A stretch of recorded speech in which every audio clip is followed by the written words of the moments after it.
प्यारे दोस्तों नमस्कार। आप सभी को देख रहे हैं आपकी आवाज सरकार तक। मैं आप सभी को जानकारी देना चाहूंगा कि मैं अभी मेरे साथ एक प्रेम पाठक है जिससे मैं बात करना चाहूंगा, क्योंकि इन्होंने ये झारखंड से त्रियोगी नारायण का दूरी तय किया है, लगभग 1500 किलोमीटर। तो उन साथी से भी मैं बात करूंगा। हमारे झारखंड से 1500 किलोमीटर त्रियुगी नारायण मंदिर से दूरी तय करके आया है। तो आप हमको बताइए कि आपने ऐसा क्या हुआ ताकि प्रेम यात्रा का शुरुआत किए, वर्क ऑफ लव। थोड़ा सा मेरे साथियों को आप बताइए। तो जय श्री राम सभी को। ये हमारे जो भैया हैं वो मेरे से कुछ सवाल किए कि मैंने अपने जीवन में प्रेम यात्रा क्यों चुना। तो मैं उसका जवाब आपको देना चाहता हूँ। मैंने प्रेम यात्रा इसलिए चुना कि अगर मनुष्य अपने जीवन में प्रेम किया हो कभी, तो वह प्रेम का पीड़ा को समझ सकता है, और वह पीड़ा बहुत ही भयानक होती है, जो कि मृत्यु से भी ज़्यादा भयानक होती है।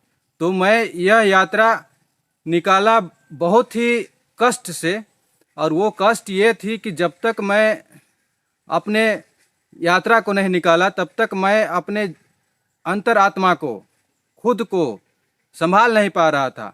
एक स्थिति ऐसी आई कि जिस स्थिति पर मनुष्य आत्महत्या की कोशिश करता है, आत्महत्या के लिए सोचता है, उस समय मैंने यह यात्रा का संकल्प लिया और यह यात्रा का पूरा किया। आपको मैं और एक शब्द बोलना चाहूँगा कि प्रेम में अगर बिछड़ना हो रहा है तो उस बिछड़ाव का जो दर्द है, जो तकलीफ है, जो पीड़ा है, उसको हर किसी के बस का बात नहीं है कि उस पीड़ा को समझ सके। और मैं अपनी शून्य पॉइंट जिसको बोलते हैं, अब मेरा रास्ता यहाँ से खत्म होता है, अब मेरा कोई राह नहीं है, उस वक्त मैं अपने आप को राह दिया और यह यात्रा को पूर्ण किया। और मनुष्य प्रेम के पीड़ा से उबरने के लिए या प्रेम की पीड़ा से बचने के लिए जो उपाय कर सकता है वो उपाय करता है, और जिसको उपाय नहीं सोचता है वो मृत्यु के करीब चला जाता है। तो भाई अभी आप लोग सुने कि इनका जब ये शुरुआत से पहले अपने जिंदगी में अपने आप को दिनचर्या के जैसे बीतता था, अपने आप को बहुत जिंदगी एगो होता है ना, जब किसी को प्रेम रहता है तो अगर उसको समझ में नहीं आता है तो अपने आप में बहुत ही दुख और दर्द होता है। इस दुख और दर्द को सहते हुए इन्होंने इस प्रेम यात्रा का शुरुआत किया।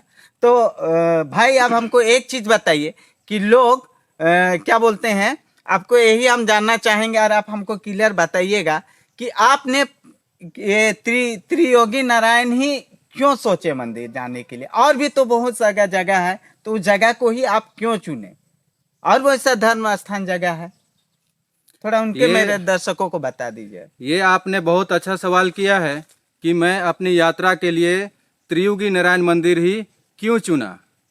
तो त्रियुगी नारायण की मंदिर के बारे में मैं आप लोगों से पहले वीडियो में बता चुका हूं, और अब भी बताऊंगा कि त्रियुगी नारायण की एक अपनी कहानी है, जहां पे शिव पार्वती का विवाह संपन्न हुआ था। और शिव पार्वती के विवाह में भी बहुत सारी अड़चनें थी। उस अड़चन के बाद उनके माता पिता ने प्रेम को स्वीकृति दी और विवाह संपन्न कराया गया। तो मैं महादेव के पास अपनी प्रेम की अर्जी लेकर इस यात्रा को पूरा किया, ताकि मैं जिससे प्रेम करता हूं उनके माता पिता ही नहीं बल्कि समाज में जितने भी माता पिता हैं उन सब को ये मैं समझा सकूं कि अगर आपके बच्चे प्रेम में पड़े हों तो आप उनकी जज्बात को, उनकी भावनाओं को समझने का कोशिश करें, न कि आप उन्हें तोड़ने का कोशिश करें। क्योंकि हर किसी से हर कोई आदमी सच्चा प्रेम नहीं करता है। आज के समय में आप लोग भी देख रहे हैं कि समय की स्थिति क्या कह रही है। अभी के समय में अगर आपके बच्चे को सच्चा प्रेम हो गया है तो उनके भावनाओं को समझने का कोशिश करें, उसके बाद ही आप उनका प्रेम को सपोर्ट करें या ना करें, आपकी मर्जी है। पर आप अपने बच्चों के विचार को जरूर सुने, क्योंकि आप अगर विचार को नहीं सुनेंगे तो वो गलत रास्ता में जा सकते हैं, गलत डिसीजन ले सकते हैं। फिर बाद में आपको पीड़ा होगी, और ऐसी पीड़ा होगी कि आपको लगे, पछतावा होगा उस वक्त कि काश एक बार मैं इसका बात को सुन लेता, समझ लेता। तो आप हमको ये चीज़ बताइए, क्योंकि हम देखते हैं कि हमारे हिंदू सनातन में हर साल सावन का माह आता है तो देवघर सब कोई जाते हैं और 109 किलोमीटर आसपास पैदल जाते हैं, तो उन लोग का पाँव में छाला आ जाता है और वो लोग चल नहीं पाते हैं। लेकिन आप तो लगभग 1500 किलोमीटर इस स्थान तक पहुँचे, भगवान के स्थान पे पहुँचे, तो आप बताइए आपके पाँव में ना छाला आया, ना किसी प्रकार से आपको कुछ हुआ, और अभी भी आप मस्त और इतना तंदुरुस्त हैं। ऐसा क्या कारण था ताकि आपको कुछ नहीं हुआ?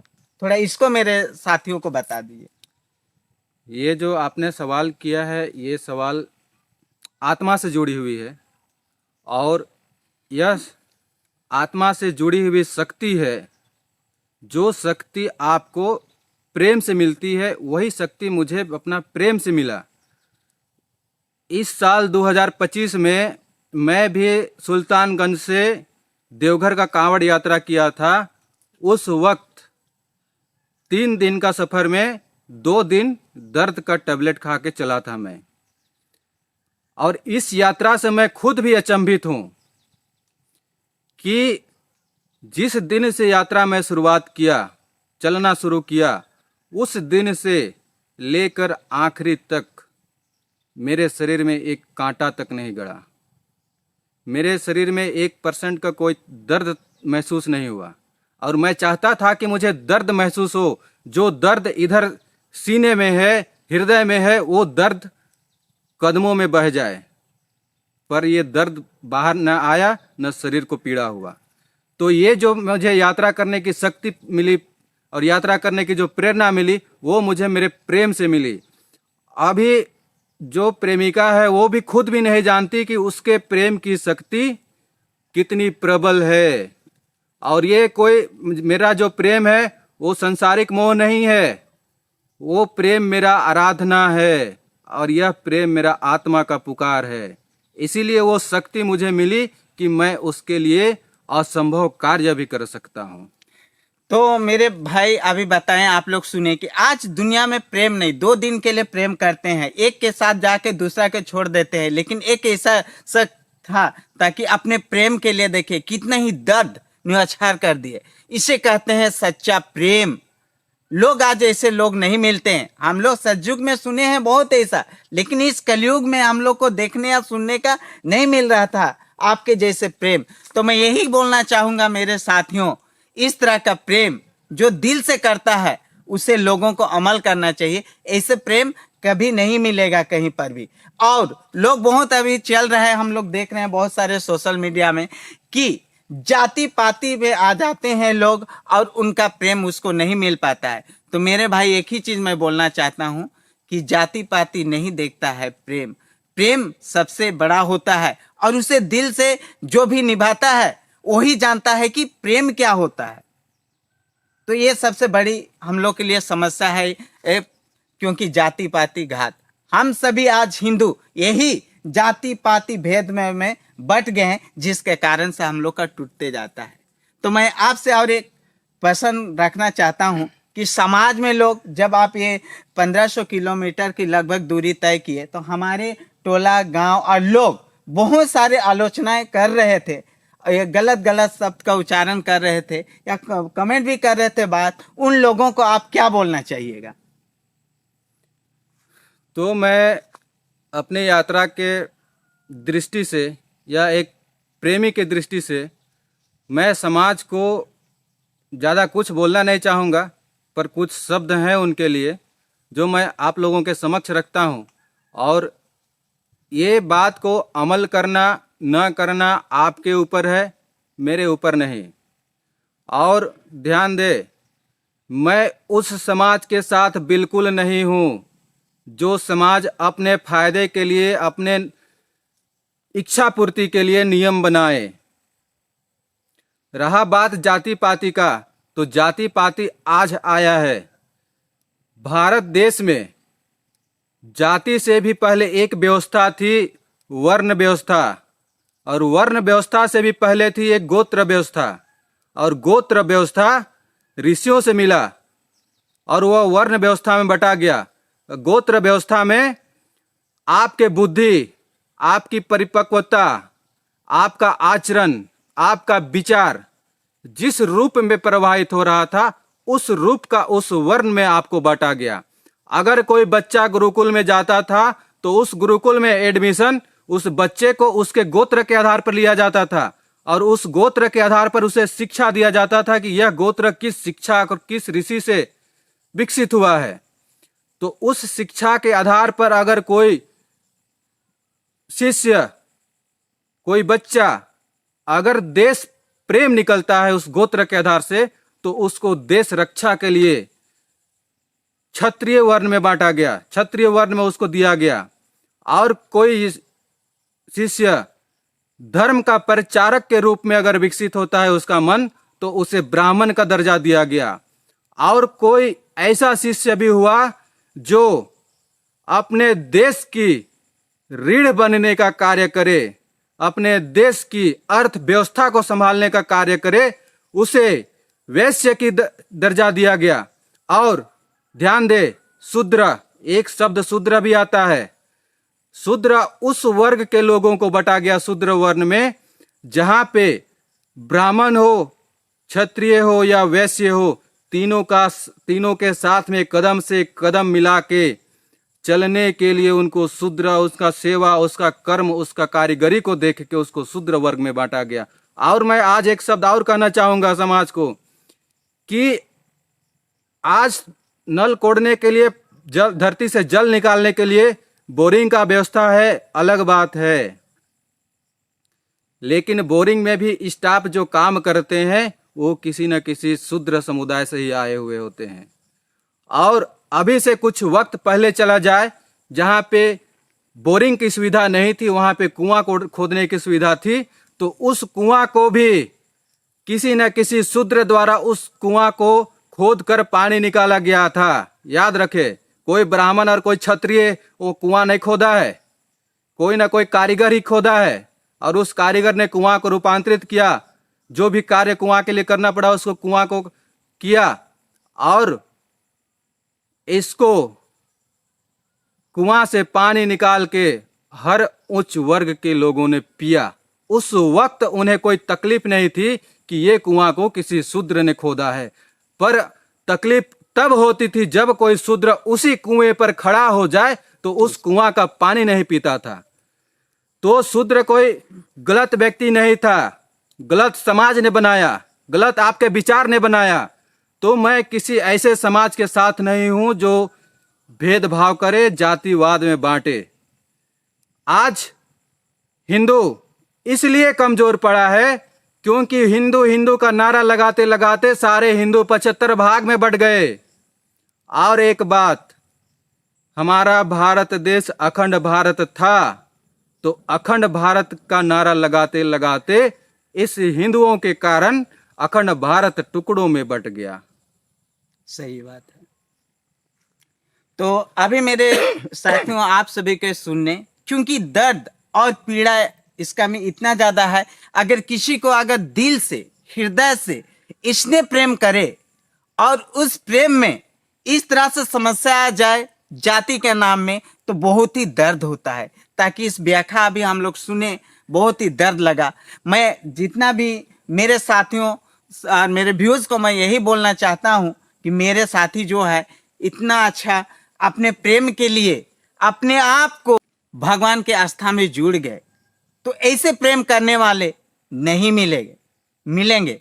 तो मैं यही बोलना चाहता हूं कि साथियों, मेरे दोस्त को सपोर्ट करें, क्योंकि इनका एक चैनल भी है, ताकि अपने प्रेम की, जो कि यहाँ से शुरुआत किए अंतिम तक 1500 किलोमीटर का दूरी उसका पूरा एक एक पल का वीडियो इस प्रतीक चैनल में है, तो आप सभी को इनका पूरा देख सकते हैं। लोग कहते हैं बहुत सारे मेरे एक और आपसे मेरा प्रश्न है कि लोग बोलते हैं कि ये तो यूट्यूब चैनल या अपने आप को वायरल होने के लिए ये यात्रा तय करने गया था, उसको आप क्या बोलना चाहेंगे?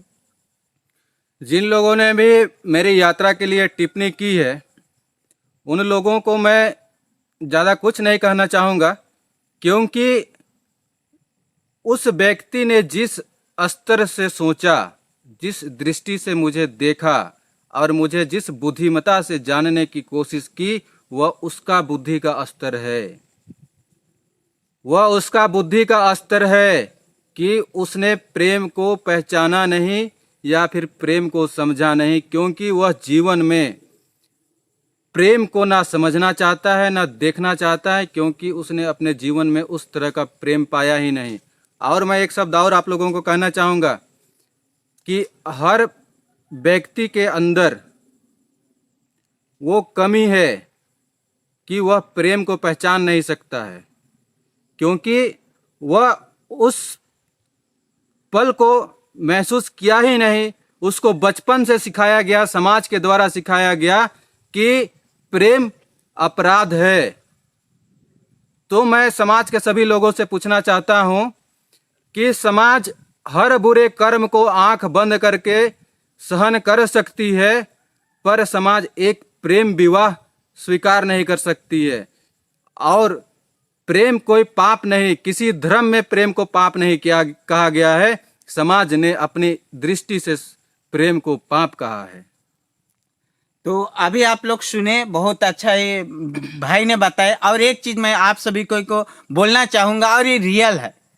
मेरे प्यारे हिंदू भाइयों, आप सभी को जाति में मत बांटिए।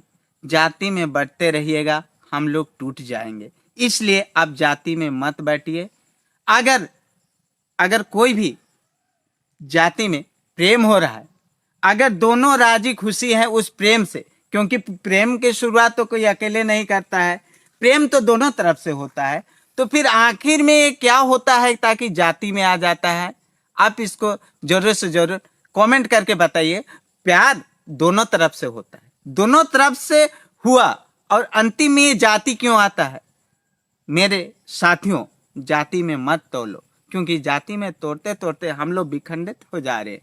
हमारे भारत टूटते जा रहा है।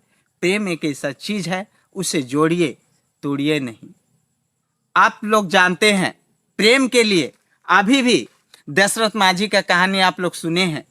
अपनी पत्नी, समझ रहे हैं, जब उनको हॉस्पिटल के लिए समस्या हुआ, दूरी तय करना और मिला नहीं जाने के लिए, तो उन्होंने अपने प्रेम के लिए पहाड़ को तोड़ के दिखा दिया। अभी भी लोग आना जाना उस सड़क से कर रहे हैं। तो प्रेम वो चीज होता है।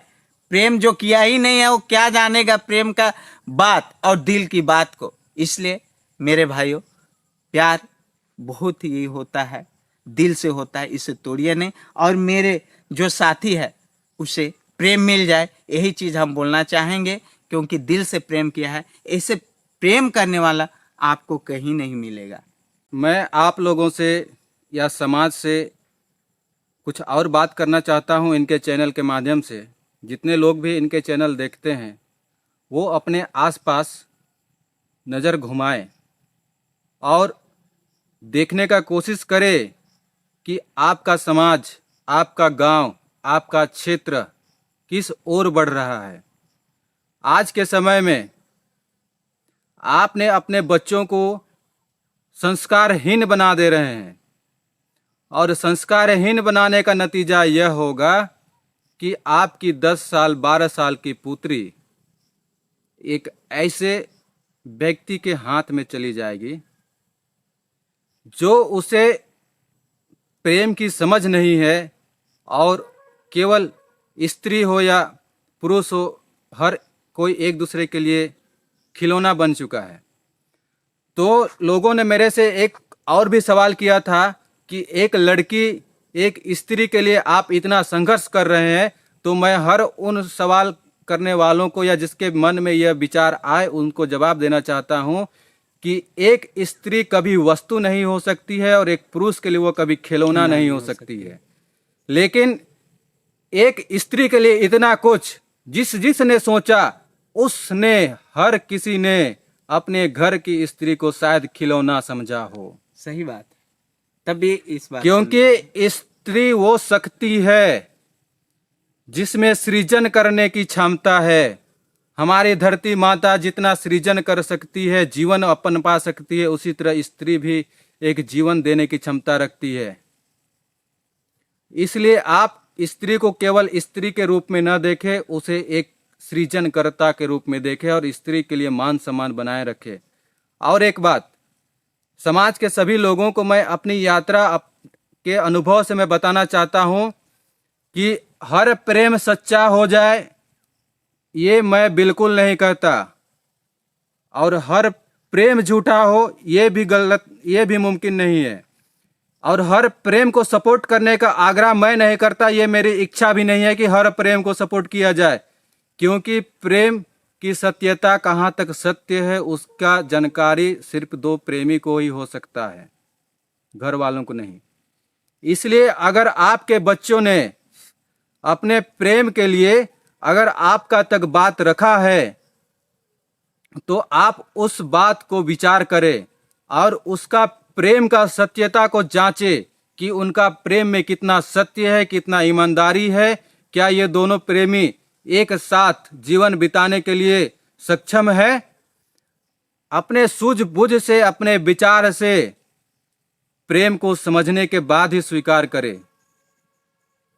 हर प्रेम सपोर्टिव नहीं होता है, किसी न किसी ने गलत मकसद से भी प्रेम किया होता है, और गलत मकसद सिर्फ समय का होता है। कुछ समय साथ में बिताए, अपने रास्ते चल दिए। अगर आपने अपने बच्चों को ये संस्कार दिया है तो मुझे देखने की कोई आवश्यकता नहीं है। आपका संस्कार ही आपका बच्चा का चरित्र गढ़ता है। और उन लोगों ने मेरे चरित्र पर भी सवाल उठाए। समाज ने मेरा चरित्र नहीं बना सकता है, मेरा चरित्र मेरा संस्कार से बना है, और मेरे सूझबूझ और मेरे विचार से मैं अपना चरित्र का निर्माण खुद कर सकता हूँ। कोई समाज मेरा चरित्र नहीं बना सकता है। तो मैं आप लोगों से इतना ही कहकर अपने वाणी को विराम करता हूँ, और आप अपने आसपास समाज और अपने घर के बच्चों को ध्यान दे। मेरे यात्रा के लिए या मेरे प्रेम के लिए टिप्पणी करने की आवश्यकता नहीं है। अगर आपको अच्छा लगे तो ठीक, ना लगे तो ठीक। ये मेरी यात्रा है, मेरा जीवन है। बस समाज, उस समाज के खिलाफ मैं हूं जो समाज मनुष्य को, मानवता को तोड़ने का काम करती है, न और अपना फायदे के लिए नियम कानून बनाने का काम करती है। लोगों को बहुत कोई जानकारी भी मिला और जागरूक भी हुए, क्योंकि आप सही मार्गदर्शन अपने बेटा बेटी को दीजिएगा तो ऐसा होगा ही नहीं। और दूसरी बात रहा कि आपकी जो ये प्रेम यात्रा में मैं नहीं गया, लेकिन आपकी प्रेम यात्रा की गहरा को सुन के मेरे आँख में आंसू आ गया, और मुझे बिल्कुल ही अच्छा नहीं लग रहा है, क्योंकि आपके जैसे से प्रेम करने वाले लोग अभी भी इस दुनिया में हैं। मुझे एहसास नहीं हो रहा है, लेकिन अभी आपसे हमको बात करके मेरा दिल भी उस प्रेम की यातना को जागृति कर दिया कि प्रेम भी क्या चीज़ है, लोग को ना जीने देता है ना मरने देता है। तो मेरे साथियों, ऐसा प्रेम करने वाला आपको कभी कहीं नहीं मिलेगा। मैं यही चाहता हूँ कि आपकी प्रेम मिले। धन्यवाद। और साथियों, मैं सभी पुरुष वर्ग से या युवा वर्ग से कुछ स्पेशल मैसेज देना चाहता हूं उनको कि आए दिन आप देख रहे हैं सोशल मीडिया में, मैं भी देख रहा हूं कि प्रेम में बिछड़ा हुआ व्यक्ति मृत्यु को स्वीकार करने के लिए बाध्य है। स्वीकार इस हद तक करता है कि मृत्यु के लिए कोई भी रास्ता अपना लेता है। पर मैं किसी प्रेमी को आत्महत्या करने की सुझाव नहीं देता हूं, उनको मन को जागृति करने की सुझाव देता हूं, अपने मन को दृढ़ निश्चय देने की काम करता हूं कि अगर आपका प्रेम आपसे बिछड़ा है तो आप मर कर प्रेम को समाप्त न करें, आप जिंदा रहे और अपने प्रेम को आखिरी सांस तक जिंदा रखे। हर पल उस प्रेम को जिए, हर क्षण उस प्रेम को महसूस करे। जब आप अपने प्रेम के साथ कुछ हंसी के पल, खुशी के पल बिताए हो, क्योंकि आप मर गए तो आपका प्रेम वहां पे खत्म हो गया।